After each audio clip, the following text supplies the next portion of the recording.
ایک شخص اپنی بیوی سے بے پناہ محبت کرتا تھا۔ بدقسمتی سے بیوی کو جلد کی بیماری لگ گئی، جس سے دن بدن اس کی خوبصورتی بدصورتی میں ڈھلتی گئی۔ اس پر مصیبت یہ ہوئی کہ ایک حادثے میں وہ شخص بھی بینائی سے محروم ہو گیا۔ وہ دونوں اسی حال میں اپنا گزارا کرنے لگے، مگر بیوی کی جلد کی بیماری بڑھتی گئی۔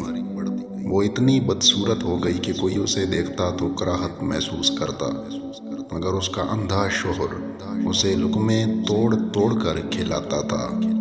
وہ سوچتی کہ اگر میرا شوہر اندھا نہ ہوتا تو شاید اس کے ساتھ رہ نہ پاتا، اور اپنا آپ اس حال میں اسے دکھانے سے پہلے میں مر جاتی۔ اور پھر اسی دوران بیوی کا انتقال ہو گیا۔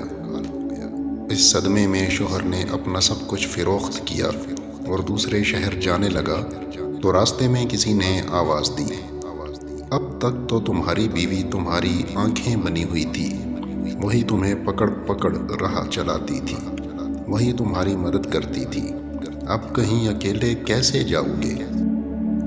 اس شخص نے کہا، بھائی میں اندھا نہیں ہوں، اندھا بنا ہوا تھا۔ یہ احساس میری بیوی کے لیے بہت تکلیف دہ ہوتا کہ میں اس کی بدصورتی کو دیکھ رہا ہوں۔ یہ کہہ کر وہ شخص شہر چھوڑ گیا۔ کہنے والے کہتے ہیں جب اس شخص کا انتقال ہوا تو خلقت اسے اللہ کا ولی کہہ کر پکارتی تھی۔